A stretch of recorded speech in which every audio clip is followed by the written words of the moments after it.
So dear students, welcome back to my channel, that is The Educator.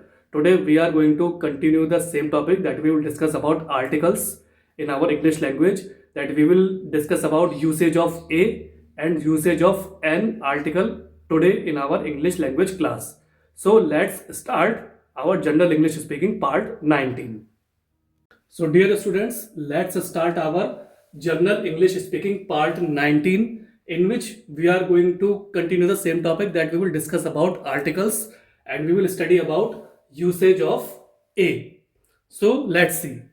Usage of a यानी a का हम कैसे प्रयोग करते हैं इंग्लिश लैंग्वेज हमारी, जब हम इंग्लिश लैंग्वेज को सीखते हैं. Before a proper noun to make it a common noun. तो कोई प्रॉपर नाउन जो होता है, जो प्रॉपर संज्ञा होती है, तो उसको जब हम कॉमन नाउन बनाते हैं तो उसके पहले हम उसको प्रयोग में लाते हैं. Before a proper noun to make it a common noun. तो प्रॉपर नाउन जो होता है, प्रॉपर नाउन यानी प्रॉपर जो संज्ञा होती है, उसके पहले हम इसको यूज करते हैं to make it a common noun, ताकि हम उसे एक सामान्य संज्ञा बना सकें. Example, a David is need to fight this Goliath. So the basic sentence is a David. A is an article we have used before noun. David is a noun because it is a name of a person. Is need to fight. उसको लड़ने की आवश्यकता पड़ गई है. This Goliath. इस Goliath मतलब इस जंग को लड़ने की आवश्यकता पड़ गई है.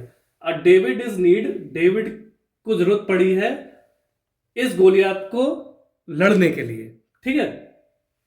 Idiomatically with few and little. आइडियोमेटिकली मतलब एक फ्रेज के तहत हम विद फ्यू का मतलब होता है कम एंड लिटिल मतलब छोटा सा. तो कम और छोटे के साथ भी हम इसको प्रयोग में ला सकते हैं. Idiomatically with few and little means कम और छोटे के साथ भी हम आइडियोमेटिकली इसको आर्टिकल को प्रयोग में ला सकते हैं. जैसे example, a few coins a little fans. ठीक है, a little fame. A few coins मतलब कुछ सिक्के. तो जैसे कॉइन यानी सिक्का होता है, तो इसमें हम यूज कर सकते हैं हम आर्टिकल ए को फ्यू यानी कुछ. अ फ्यू कॉइन्स मतलब कुछ सिक्के. कुछ सिक्के. अ लिटिल फेम मतलब छोटी उपलब्धि या छोटा नाम या प्रसिद्धि. अ लिटिल फेम मतलब छोटी सी प्रसिद्धि या छोटा सा नाम. ठीक. इन एक्सक्लेमेटरी सेंटेंसेस.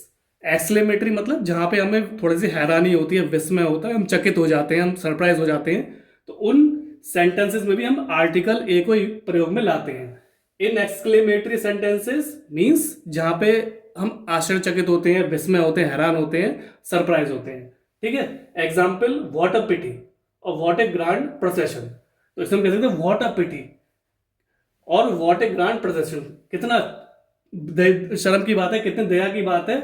और व्हाट ए ग्रैंड प्रोसेशन, कितने बढ़िया तरीके से प्रोसेशन को, इस प्रक्रिया को किया गया है. व्हाट ए पिटी मतलब कितने दुख की बात है, कितने. और व्हाट ए ग्रैंड प्रोसेशन और कितना भव्य शानदार प्रोसेशन को, इस प्रोसेस को किया गया है. ठीक है. When referring to special meals for celebrating. तो जब हम कोई खाने का जो मील्स होता है, जब हम कोई सेलिब्रेशन करते हैं, जब हम कोई क्या कहते हैं, हम कुछ फंक्शन कर रहे होते हैं, तो किसी स्पेशल मील को रिफर करने के लिए जब हम सेलिब्रेशन कर रहे होते हैं, तब भी हम आर्टिकल ए को प्रयोग में लाते हैं. ठीक है. When referring to special meals, जब हम किसी स्पेशल, मुख्य या बहुत उसमें जो मील यानी खाने का सामान होता है, जब हम सेलिब्रेशन के दौरान उसको प्रयोग में लाते हैं, तो उसके लिए भी हम ए को प्रयोग में लाते हैं. Example, a lunch was given in his honour. A lunch was given in his honour. तो हियर यू कैन सी, उसके सम्मान में एक लंच यानी दोपहर का भोजन दिया गया. तो here you can see lunch is basically a food that we eat normally afternoon at the day time. A is an article we have used before lunch. Was given in his honour means उसके सम्मान में दिया गया. A lunch was given in his honour means एक दोपहर का भोजन उसके सम्मान में दिया गया. व्हाट अ ग्रैंड डिनर, कितना बढ़िया रात्रि का भोजन था. ठीक है. व्हाट अ ग्रैंड डिनर, हम किसी चीज की तारीफ करते हैं ना, हम किसी चीज को प्रेस करते हैं, तो हम ऐसे ही बोलते हैं व्हाट अ ग्रैंड डिनर. कितना भव्य और कितना शानदार रात्रि का डिनर था यानी भोजन था. What a grand dinner means रात्रि का भोजन बहुत शानदार था. ठीक. अब now we will come to an. अब हम एन का प्रयोग कैसे करते हैं. यूसेज ऑफ एन, जो आर्टिकल एन है, हम उसको हम कैसे प्रयोग में लाते हैं, चलिए उसको देख लेते हैं. Usage of an is use before a word starting with a vowel. तो एन को हम तब प्रयोग में लाते हैं जब हम कोई शब्द जो होता है अगर वो वॉवेल से स्टार्ट हो रहा है, तो वॉवेल से स्टार्ट हो रहा है तो उसके पहले हम एन को प्रयोग में लाते हैं।